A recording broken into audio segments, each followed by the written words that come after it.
Welcome back to another story on Infidelity Tales Lab.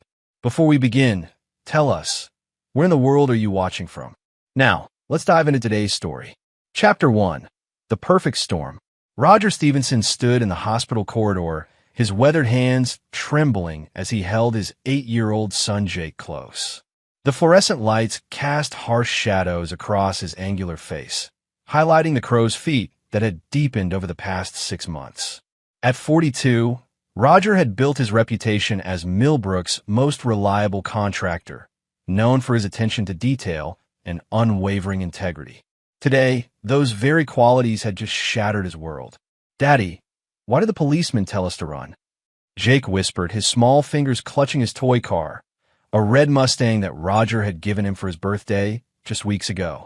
Roger's jaw tightened as he watched Officer Haley emerge from room 314, his face grim. The carpet in Carmen's hospital room had hidden more than just an uneven floor. Beneath that thin ridge Jake had discovered lay a recording device, sophisticated enough to capture every conversation, every whispered secret, every moment of intimacy between Roger and his wife during her week-long stay after her appendectomy. "Sir, we need to talk." Officer Haley approached, his voice low but urgent. "What we found, someone's been monitoring your family very closely. This isn't random surveillance." Roger's mind raced. Carmen had insisted on this particular room, claiming the view of the hospital's garden would help her recovery. She'd been adamant about it, even arguing with the nursing staff when they initially assigned her to a different floor. Now he understood why. Who would do this? Roger asked, though deep down, a cold suspicion was already forming. "We're investigating, but given the sophistication of the equipment, this was planned by someone with resources and technical knowledge. Someone who knows your routines, your schedule." Officer Haley paused. "Mr. Stevenson, has your wife mentioned anyone new in her life recently? Any new friendships or connections?" The question hit Roger like a physical blow. Carmen had been different lately. Distracted, secretive about her phone calls, working late at the interior design firm where she'd been employed for the past 3 years.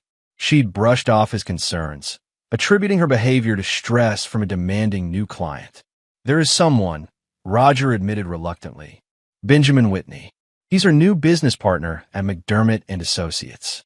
She's been working on some big project with him." Officer Haley made note. "We'll need to interview both of them. In the meantime, I strongly suggest you and your son stay elsewhere tonight. If someone's been monitoring your family this closely, your home might be compromised too." As they walked toward the elevator, Jake tugged on Roger's sleeve. "Daddy, is Mommy in trouble?" Roger looked down at his son's innocent face, those bright blue eyes that mirrored his own. "I don't know yet, buddy, but whatever happens, you and I are going to be okay." The elevator doors closed with a soft ding, and Roger caught his reflection in the polished steel. The man staring back wasn't the trusting husband who'd arrived at the hospital that morning. This man had questions that demanded answers, and Roger Stevenson had never been one to walk away from a problem without solving it completely. His phone buzzed with a text from Carmen. "Where are you?" "I'm worried sick." Roger stared at the message for a long moment before typing back. "Taking Jake for ice cream. Rest up. We'll talk tomorrow." But Roger had no intention of waiting until tomorrow for answers. Chapter 2. Foundations Built on Lies. 3 years earlier, Carmen McDermott had been the ambitious young designer who'd caught Roger's eye at the Millbrook Community Center charity auction. Fresh out of design school, she'd been volunteering to redecorate the children's playroom when Roger arrived to donate his contracting services. Their chemistry had been immediate and intense. "You know," Carmen had said, running her manicured fingers along the shoddy drywall work, "this place needs someone who actually cares about quality." Roger had laughed, charmed by her directness. "Lady, I've been doing quality work in this town since before you could hold a paintbrush." "Prove it," she'd challenged, her green eyes sparkling with mischief. Within 6 months, they were married. Roger had been 39, ready to settle down with someone who shared his passion for creating beautiful spaces. Carmen was 28, ambitious and eager to build her own design firm. They'd seemed perfect together, his practical skills complementing her creative vision. The first 2 years had been good. Roger had helped Carmen land her job at McDermott and Associates, using his connections with local builders and developers. She'd flourished in the role, quickly becoming one of their most sought-after designers. They bought the house on Maple Street, a beautiful Victorian that Roger had painstakingly restored room by room. Then Benjamin Whitney had arrived. Whitney was everything Roger wasn't. Polished, sophisticated, with an MBA from some expensive East Coast school and family money behind him. He joined McDermott and Associates as a senior partner, bringing with him connections to high-end clients and luxury projects. At 35, he drove a Tesla, wore custom suits, and spoke about design trends and market opportunities in ways that made Carmen's eyes light up with excitement. Benjamin thinks I have real potential, Carmen had gushed after Whitney's first week. He wants to mentor me, help me develop my own client base. Roger had felt the first stirrings of unease then, but he'd pushed them aside. Carmen was passionate about her career, and he'd always supported her ambitions. If Whitney could help her succeed, Roger was willing to give the man the benefit of the doubt. Now, sitting in his truck outside his brother's house where he and Jake would spend the night, Roger pulled out his phone and called his longtime friend and former Army buddy, Tim Wagner. Tim ran a private security firm in the city, specializing in corporate investigations. Roger? Christ, it's been months. What's going on? Tim, I need your help. Someone's been surveilling my family, and I think it goes deeper than the police realize. There was a pause. How deep are we talking? Deep enough that I found professional-grade recording equipment hidden in my wife's hospital room. Deep enough that I think my marriage might be a lie. Jesus. Okay, I'm listening.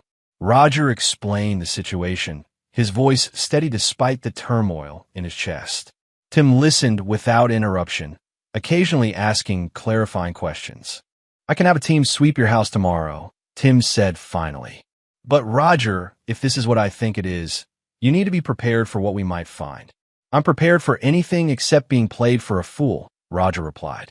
If Carmen's been lying to me, if she's involved with Whitney, I need to know everything. Every detail, every conversation, every moment they've spent together. And then, Roger looked through the window at Jake, who was building a fort with his cousin's Legos, his face bright with innocent joy. His son deserved better than a broken home built on betrayal. But he also deserved a father who wouldn't tolerate deception. Then I make sure they understand the cost of betraying a Stevenson. Chapter 3. The Web Unravels. The next morning brought rain and revelations in equal measure. Tim's team had arrived at the Stevenson house at dawn, their electronic equipment packed in unmarked cases. What they found was worse than Roger had imagined. Your house is wired like a television studio, Tim reported grimly as they stood in Roger's kitchen. Cameras in the bedroom, living room, even one in your home office. Audio devices throughout. Someone's been watching your family for months. Roger's hands clenched into fists. How long? Based on the installation marks and dust patterns, I'd say 6 months minimum. Maybe longer. 6 months. That was when Carmen had started working late, when she'd begun guarding her phone like a state secret, when she'd suddenly become interested in upgrading their security system. A suggestion she'd claimed came from reading about neighborhood break-ins. There's more, Tim continued, his expression darkening. We found this hidden in your bedroom closet. He handed Roger a small device no bigger than a matchbox. GPS tracker. Military grade. Someone's been monitoring your movements, too. The implications hit Roger like a sledgehammer. This wasn't just about Carmen having an affair. This was systematic, calculated surveillance of his entire family. Someone had been studying their lives with the precision of a military operation. I want to know who, Roger said, his voice deadly quiet. I want to know everything about Benjamin Whitney, his background, his finances, his connections, everything. And I want to know exactly what my wife has been doing for the past 6 months. Tim nodded. I'll have preliminary reports by tonight. But Roger, once we start pulling this thread, there's no going back. Are you sure you're ready for what we might find? Before Roger could answer, his phone rang. Carmen's name appeared on the screen, her photo smiling up at him. A picture from their last anniversary dinner, when he'd still believed their marriage was real. Where are you? Carmen's voice was strained when he answered. The police were here asking questions about Benjamin. They want to interview me this afternoon. What kind of questions? About our working relationship, about the projects we've been collaborating on. Roger, I don't understand what's happening. Why would someone put surveillance equipment in my hospital room? Roger studied his reflection in the kitchen window, watching the rain streak down the glass. I don't know, Carmen. Why don't you tell me? There was a long pause. What do you mean? I mean, maybe it's time for some honesty in our marriage. Real honesty. Roger, you're scaring me. Good, he replied calmly. Because I'm scared too. Scared that the woman I married, the woman I've trusted with my life and my son's life, might not be who I thought she was. He could hear Carmen's sharp intake of breath. How can you say that to me? Because someone with intimate knowledge of our family has been watching us for months. Someone who knew our routines, our schedules, our habits. Someone who could predict exactly when and where to place surveillance equipment for maximum effect. You think Carmen's voice cracked. You think I was involved in this? I think, Roger said slowly, that you've been lying to me about Benjamin Whitney. I think your late nights at work haven't been about work at all. And I think whoever's been watching us has been getting their information from someone on the inside. The silence stretched between them like a chasm. I'll be home tonight, Carmen said finally. We need to talk. Yes, Roger agreed. We do. After he hung up, Tim placed a hand on his shoulder. You know there's a good chance she's going to lie to you again tonight. Roger nodded. I'm counting on it. But this time, I'll know the truth before she opens her mouth. He looked out at the rain, thinking about the Victorian house he'd restored with his own hands, room by room, board by board. He'd built it to last forever, just like he'd thought his marriage would last forever. But Roger Stevenson had learned long ago, during his tours in Afghanistan, that the most dangerous enemies were often the ones who shared your bed, your meals, your secrets. He trusted Carmen with everything that mattered to him. That trust was about to become their downfall, not his. Chapter 4.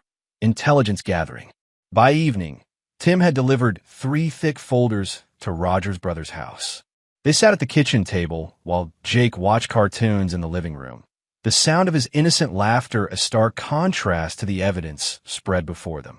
Benjamin Whitney isn't who he claims to be, Tim began, opening the first folder. Real name is Benjamin Warren. Changed it legally 5 years ago. He's got a history of targeting successful small business owners and their spouses. Roger studied the photographs Tim had gathered. Whitney at expensive restaurants with various women, all of them married, all of them connected to profitable family businesses. A professional home wrecker, more sophisticated than that. He seduces the wives, gathers intelligence about their husbands' businesses and assets, then systematically destroys the marriages while positioning himself to benefit financially. Look at this. Tim spread out financial documents showing Whitney's pattern. In Kansas City, he befriended the wife of a successful restaurant owner. 6 months later, the husband lost his business in a messy divorce, and Whitney opened a competing restaurant using information he'd gathered about suppliers and recipes. In Denver, he targeted the wife of a construction company owner. That marriage ended with the husband bankrupt and Whitney somehow winning the contract for the city's biggest development project. Roger felt something cold and dangerous stirring in his chest. And now he's targeting my wife to get to my business. It gets worse. Tim opened the second folder. Whitney's been paying for the surveillance equipment.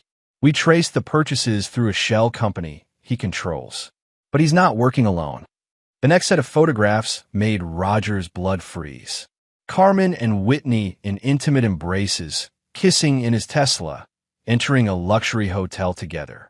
The timestamps showed these photos were taken during hours when Carmen had claimed to be working late on client projects. How long? Roger asked quietly. Based on these surveillance photos, at least 4 months. But there's evidence of contact going back 8 months. Phone calls, emails, meetings disguised as business dinner. 8 months. Before Jake's birthday, before their anniversary, before countless nights when Carmen had come home late, claiming exhaustion for demanding clients, falling into bed beside him like nothing had changed. The third folder contained the most damaging evidence. detailed plans of Roger's business operations, client lists, financial records, and project timelines. All information that only Carmen would have had access to in their home office. She's been feeding him everything, Tim said grimly. Your client contracts, your pricing strategies, your upcoming projects. Whitney's been using this information to underbid you on municipal contracts and steal your biggest clients. Roger thought about the 3 major contracts he'd lost in the past month. Jobs he'd been certain to win, projects where his bids had been competitive and his reputation solid. In each case, a new company called Pinnacle Construction had swooped in with bids that were impossibly low, as if they'd known exactly what Roger was proposing. Pinnacle Construction, Roger said. That's Whitney, majority owner through another shell company. He's been systematically destroying your business while destroying your marriage. The surveillance equipment was probably meant to gather evidence for a divorce proceeding that would leave you with nothing. Roger closed the folders and sat back in his chair. In the living room, Jake was building another fort with pillows and blankets, creating his own safe little world where betrayal didn't exist and parents kept their promises. There's one more thing, Tim said carefully. Carmen's pregnant. The words hit Roger like a physical blow. What? Hospital records show she's 8 weeks along. The appendectomy story was a cover. She was having pregnancy complications. Had to stay for monitoring. Roger's mind reeled. 8 weeks pregnant. If Carmen was carrying Whitney's child, it would explain the secrecy, the lies, the elaborate surveillance setup. Whitney would need leverage for a divorce that gave him access to Roger's assets while protecting himself from any claims of adultery. They're planning to destroy me completely, Roger said, his voice deadly calm. Take my business, my house, my son, leave me with nothing. That's how it looks. The question is, what are you going to do about it? Roger stood and walked to the window, watching the rain continue to fall. Somewhere across town, Carmen was probably rehearsing the lies she planned to tell him when he came home. Whitney was probably planning his next move, confident that his surveillance network would give him advance warning of any threat. They were about to learn that Roger Stevenson was not the kind of man who went quietly into bankruptcy and humiliation. I'm going to give them exactly what they want, Roger said finally. Tim frowned. What do you mean? They want to watch me? They want to know my every move, my every plan. Roger turned back to his friend, and Tim was surprised by the cold smile on his face. Then I'm going to put on one hell of a show. Chapter 5, The Setup. Roger's return home that evening was a masterpiece of controlled performance. He knew every camera, every microphone, every angle of surveillance in his own house. As he walked through the front door, he was no longer the betrayed husband stumbling through discoveries. He was a contractor setting up the most important job of his life. Carmen was waiting in the living room, her auburn hair perfectly styled despite her supposed illness, wearing a silk robe that probably cost more than most people's monthly rent. She rushed to embrace him, but Roger noticed how she positioned herself, always keeping her face away from certain angles, as if she knew exactly where the cameras were hidden. Roger, I was so worried. Where's Jake? Staying at my brother's tonight. I thought we should talk privately. Roger's voice was gentle, loving even. Anyone listening would hear a concerned husband seeking reconciliation. What they wouldn't hear was the subtext, the careful way Roger positioned himself near the hidden cameras, ensuring his face was clearly visible as he delivered his performance. Carmen, I owe you an apology. I was scared today, paranoid. The thought of someone watching our family made me crazy, made me say things I didn't mean. Carmen's relief was palpable. Oh, Roger, I was terrified you thought I was involved somehow. Never, Roger lied smoothly, pulling her into his arms for the cameras. I know you'd never betray our family. You're the best thing that ever happened to me. Over Carmen's shoulder, Roger caught sight of one of the hidden cameras Tim's team had identified. He wondered if Whitney was watching live or if he'd review the footage later. Either way, Roger wanted to make sure his next words were crystal clear. I've been thinking about expanding the business, he said, leading Carmen to the couch. Taking on some bigger projects, maybe government contracts. There's a massive development project the city's planning. Affordable housing complex worth about $12 million. Carmen's eyes sharpened with interest. $12 million? That's huge for Millbrook. Huge for us too. If I win the contract, we'd be set for life. I could finally give you and Jake everything you deserve. Roger stroked her hair tenderly. But it's confidential right now. The city council hasn't announced it publicly yet. How did you find out about it? Council member owes me a favor. But Carmen, you can't tell anyone about this. Not your colleagues, not Benjamin Whitney, not anyone. If word gets out before the official announcement, I could lose my chance to bid. Carmen nodded eagerly. Of course, sweetheart. Your secret's safe with me. Roger smiled and kissed her forehead, all while staring directly into the hidden camera across the room. I know it is. I trust you completely. Later that night, after Carmen had fallen asleep beside him, Roger slipped down to his home office. He made a show of working on confidential documents related to the fictional development project, leaving papers scattered across his desk where the cameras could capture them clearly. The documents Tim's team had prepared were masterpieces of deception, authentic-looking city letterhead, realistic project specifications, and a timeline that would require immediate action. Any contractor viewing this information would see an opportunity too good to pass up.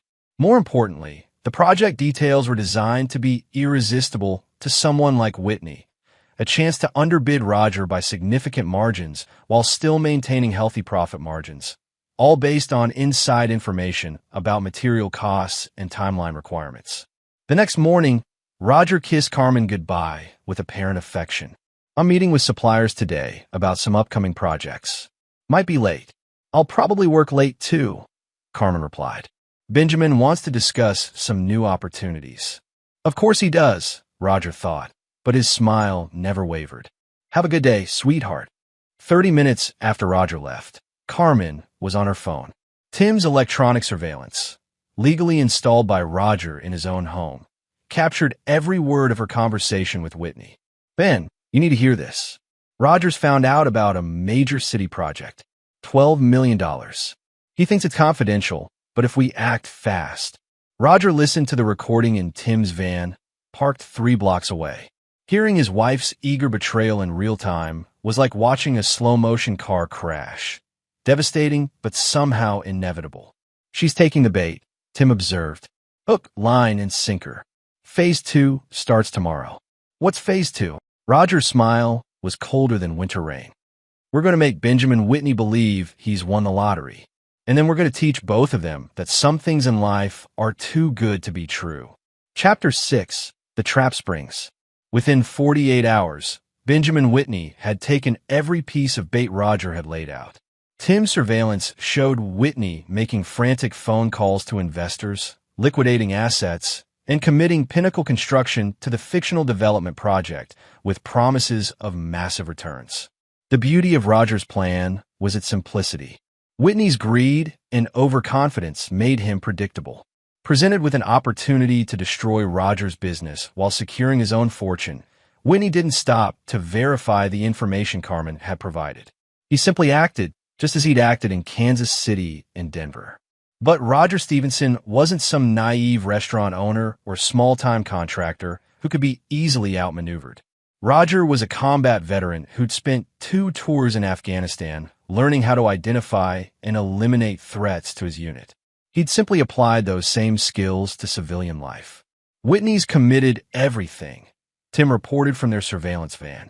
He's borrowed against his personal assets, convinced 3 major investors to partner with him, and submitted materials orders worth $2 million. All based on a project that doesn't exist.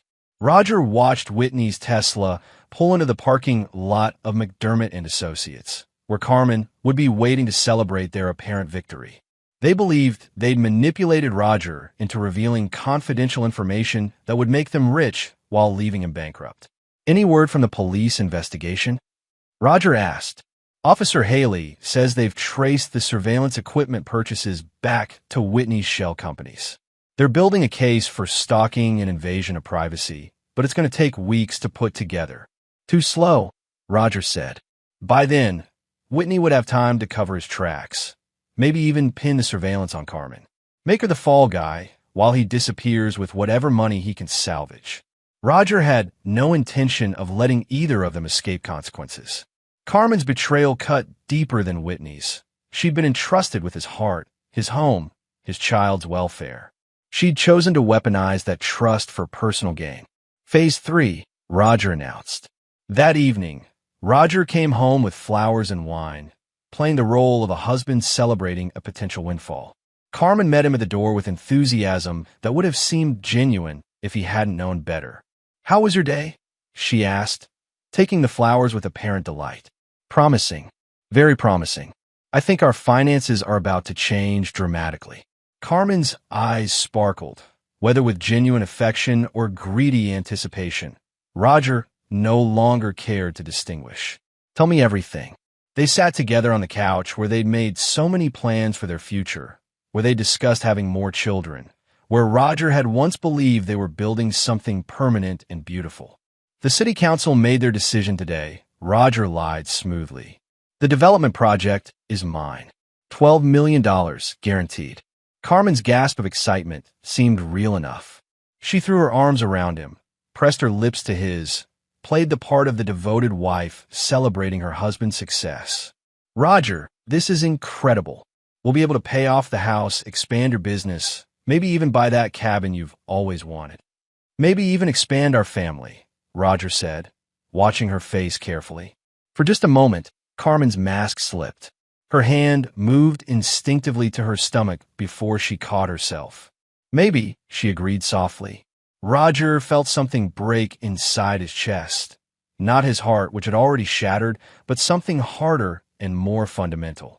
His capacity for mercy, perhaps, or his willingness to give people the benefit of the doubt. "There's just one thing," he continued, his voice still warm and loving. "The contract signing is tomorrow afternoon. City Hall, 3 o'clock. But it's a closed meeting, no media, no outside contractors allowed. The city wants to keep this quiet until all the paperwork is finalized." Carmen nodded eagerly. Of course, confidentiality is crucial for these big projects. "Exactly." Roger pulled her closer, speaking directly into the hidden microphones. "I'll be the only contractor there. Just me, the city council, and their legal team. No competition, no interference. Nothing can go wrong." What Roger didn't mention was that there would indeed be a meeting at City Hall tomorrow at 3 o'clock. Officer Haley would be there with arrest warrants. Representatives from the district attorney's office would be there with fraud charges. And Tim would be there with complete documentation of Whitney and Carmen's conspiracy. But first, they would watch Benjamin Whitney arrive at City Hall with investors in tow, expecting to intercept Roger's guaranteed contract with last-minute legal maneuvers and underbidding tactics that Carmen had helped him prepare. Instead, they would find themselves walking into the most public humiliation of their lives. Roger kissed Carmen's forehead one last time, tasting the sweetness of anticipated justice. "Tomorrow changes everything," he whispered. He wasn't lying. Chapter 7, The Reckoning. At 2:45 p.m., Benjamin Whitney's Tesla pulled up to City Hall with the confidence of a man who believed he controlled every variable in the equation. Tim's surveillance showed 3 luxury cars following. Investors Whitney had convinced to partner with him on the guaranteed $12 million contract. Roger watched from across the street as Whitney emerged, adjusting his custom suit and checking his Rolex. The man looked every inch the successful businessman, which made what was about to happen even more satisfying. "Carmen's not with him," Tim observed from the surveillance van. She'll want to watch me lose everything in person." Roger was right. 10 minutes later, Carmen's BMW pulled into the parking lot. She'd dressed for the occasion. Expensive dress, professional heels, the outfit of a woman ready to publicly support her husband while privately celebrating his destruction. She walked into City Hall with the measured stride of someone who believed she held all the cards. At exactly 3 p.m., Roger entered the building through the main entrance, nodding politely to the security guard he'd known for 15 years. Whitney and his investors were clustered near the elevator bank, whispering among themselves with barely contained excitement. Carmen stood apart from them, playing her role as the supportive wife who just happened to encounter her husband's business rival at a crucial moment. "Roger," Carmen's surprise seemed genuine. What are you doing here? Council meeting, Roger replied calmly. Big contract signing. Whitney stepped forward with practiced smoothness. Mr. Stevenson, what a coincidence. I'm here for the same meeting. Pinnacle Construction has submitted a competing bid for the housing development project. Roger's expression of shock was Academy Award-worthy. Competing bid? But the project isn't public yet. How did you even know about it? Sometimes opportunities present themselves to those who keep their ears open, Whitney said with a smile that didn't reach his eyes. Carmen played her part perfectly, expressing confusion and concern while carefully avoiding any admission of involvement. She was, Roger realized, actually quite talented at deception. Under different circumstances, he might have admired her skill. Gentlemen, Officer Haley appeared as if on cue, flanked by two detectives Roger didn't recognize. Mr. Whitney, Mrs. Stevenson, you're under arrest. The transformation in the lobby was instantaneous. Whitney's confidence evaporated like morning mist. Carmen's face went white as bone. The investors began backing away from Whitney, as if he'd suddenly contracted something contagious. Under arrest for what? Whitney demanded. Conspiracy to commit fraud, stalking, invasion of privacy, and attempted theft by deception. Detective Sarah Mills read from the warrant. You have the right to remain silent. Carmen found her voice. Roger, what's happening? Why are they arresting us? Roger studied his wife's face. The woman who'd shared his bed while plotting his destruction, who'd carried another man's child while planning to steal his son's inheritance, who'd smiled at him this morning while counting the hours until his public humiliation. The housing development project doesn't exist, Carmen. It never existed. Every document you photographed in my office, every detail you passed to Whitney, every plan you helped him make, all of it was fabricated. The color drained completely from Carmen's face. You knew. I've known for days. About Whitney, about the pregnancy, about the surveillance equipment you helped him install in our home. I know about the other families you two have destroyed, and I know about the investors you've just defrauded with promises of a contract that was never real. Whitney lunged forward, his polished facade finally cracking. You son of a... Tim stepped out from behind a pillar, his broad frame blocking Whitney's path. I wouldn't recommend that, Mr. Warren. Or do you prefer Whitney this week? As the handcuffs clicked into place, Roger addressed the gathering crowd of city employees and curious citizens who'd been drawn by the commotion. Ladies and gentlemen, you've just witnessed the arrest of Benjamin Whitney and Carmen Stevenson for conspiracy to defraud multiple businesses and families. Over the past several months, they've been operating a sophisticated scheme to destroy marriages and steal assets through surveillance, manipulation, and fraud. Whitney's investors were already on their phones, presumably calling lawyers and trying to distance themselves from the disaster. Carmen was crying, but Roger noticed her tears seemed more focused on the public humiliation than any genuine remorse. Roger, please, she whispered as the detective prepared to lead her away. Think about Jake. Think about our family.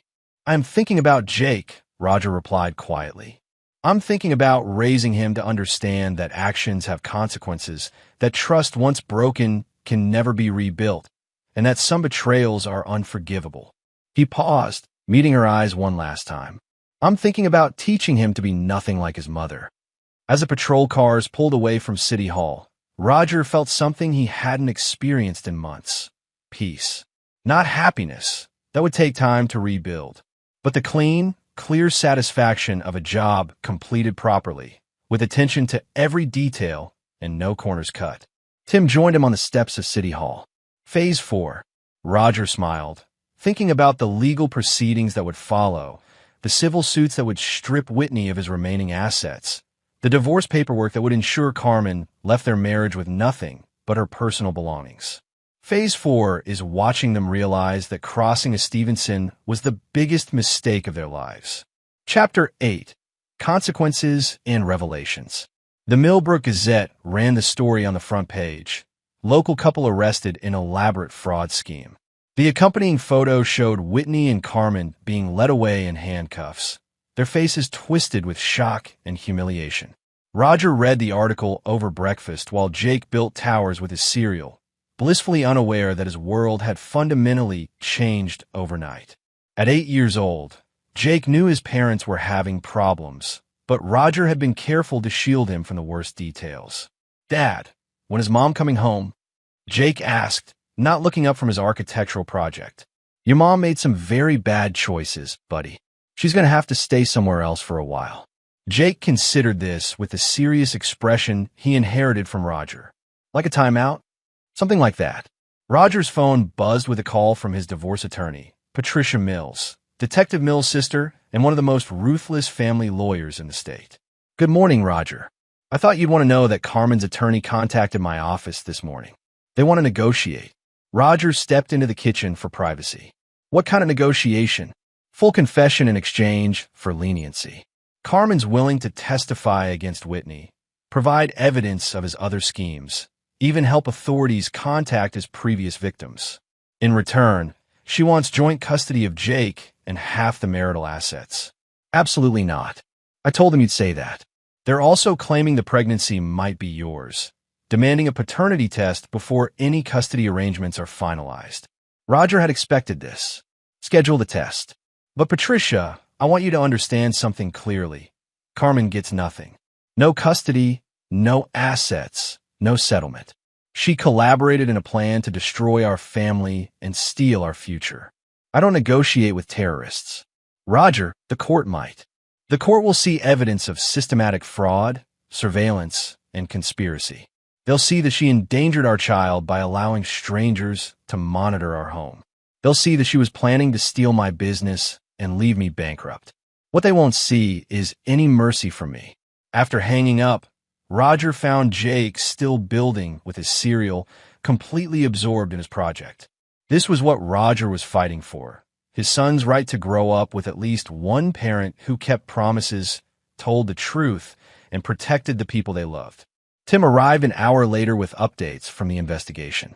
Whitney's scheme was even more extensive than they'd originally discovered. "We found 6 other families," Tim reported. "Kansas City, Denver, Phoenix, Seattle, Dallas, and Miami.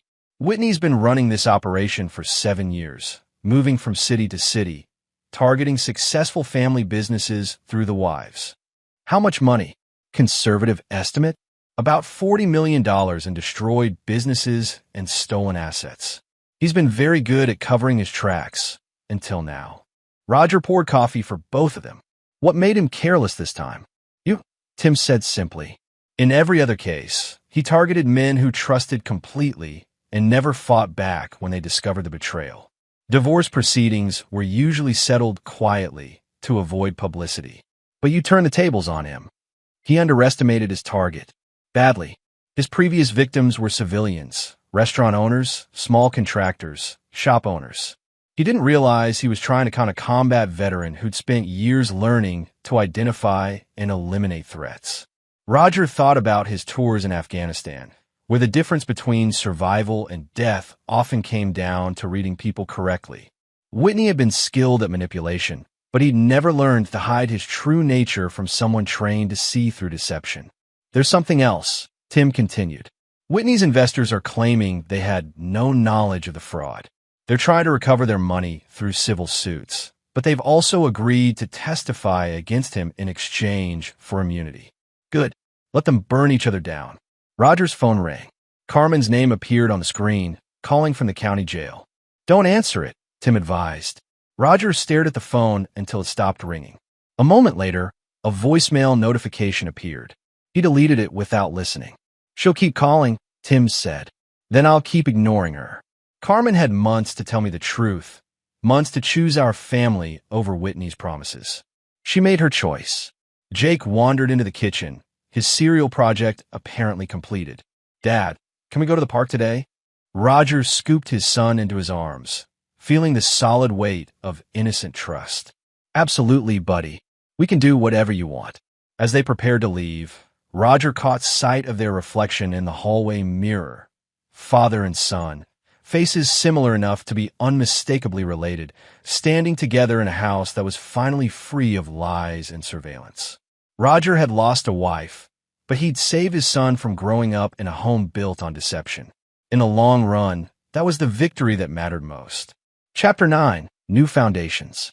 6 months later, Roger stood in the same spot where he discovered the surveillance equipment in Carmen's hospital room.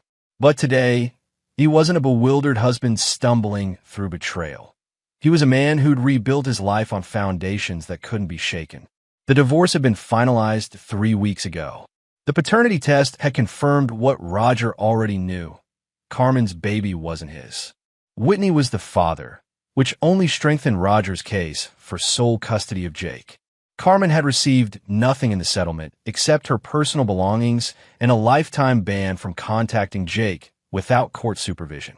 She testified against Whitney in exchange for a reduced sentence, but the judge had still given her 18 months in federal prison for conspiracy and fraud. Whitney hadn't been as fortunate. Without Carmen's cooperation, he might have negotiated a lighter sentence. With her testimony detailing his 7-year pattern of fraud across multiple states, he'd received 12 years in federal prison and restitution orders that would keep him bankrupt for the rest of his life. "Dad, are you okay?" Jake asked, tugging on Roger's sleeve. They were visiting Carmen one last time before her transfer to federal prison.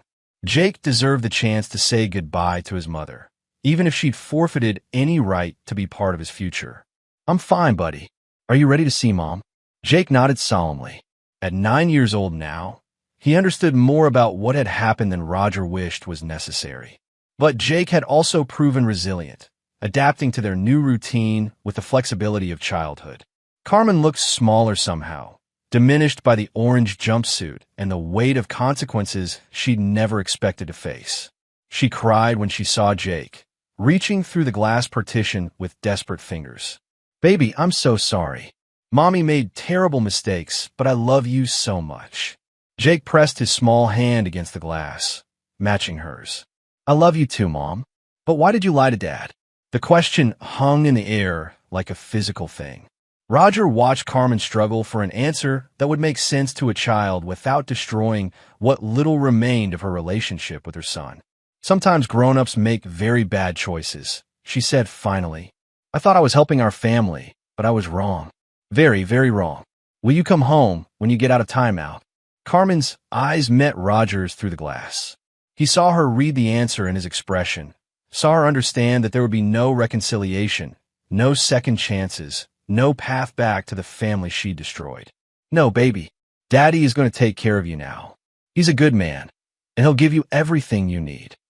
After the visit, Roger and Jake drove to their new house, a modern construction on the other side of town, built by Roger's own hands on land that had never known betrayal or surveillance. Every beam, every nail, every carefully measured angle represented a fresh start. "Dad," Jake said as they pulled into their driveway, "are you going to get married again?" Roger considered the question seriously. He'd been dating Dr. Sarah Chun, Jake's pediatrician, for 2 months now. She was kind, honest, and had never shown any interest in Roger's business beyond hoping he was happy in his work. "Maybe someday, buddy. Would that be okay with you? As long as she's nice to us and doesn't lie." Those are good requirements. That evening, after Jake was asleep, Roger sat on his back porch with a beer and Tim's final report on the Whitney investigation. All of Whitney's previous victims had been contacted. Several had joined civil suits that would ensure Whitney remained destitute even after his prison sentence ended. Carmen would serve her time and be released to start over somewhere else, presumably wiser but certainly poorer. The baby she'd been carrying had been born while she was in jail, a daughter who'd been placed for adoption immediately, with no contact information provided to either parent. Roger felt no satisfaction in Carmen's suffering, but he felt no regret either. She'd made choices, and choices had consequences. The surveillance equipment in their home, the betrayal of their marriage vows, the systematic destruction of everything he'd worked to build, all of it had been her decision. His phone buzzed with a text from Sarah. "How did the visit go?" "Thinking of you and Jake." Roger smiled and typed back, "Hard but necessary." "Jake handled it well." "Dinner tomorrow." "Absolutely. I'll cook." Roger looked up at the stars, thinking about the future he was building with Jake. No more surveillance cameras, no more hidden agendas, no more wondering if the person sleeping beside him was friend or enemy. Tomorrow, he'd start work on a new contract, the real affordable housing project the city had approved last month. Honest work, honest profit, honest relationships with people who valued integrity over convenience. Benjamin Whitney had taught Roger an important lesson. Trust should be earned through actions, not words. Carmen had taught him an even more valuable lesson. Some betrayals were so fundamental that forgiveness became impossible without sacrificing self-respect.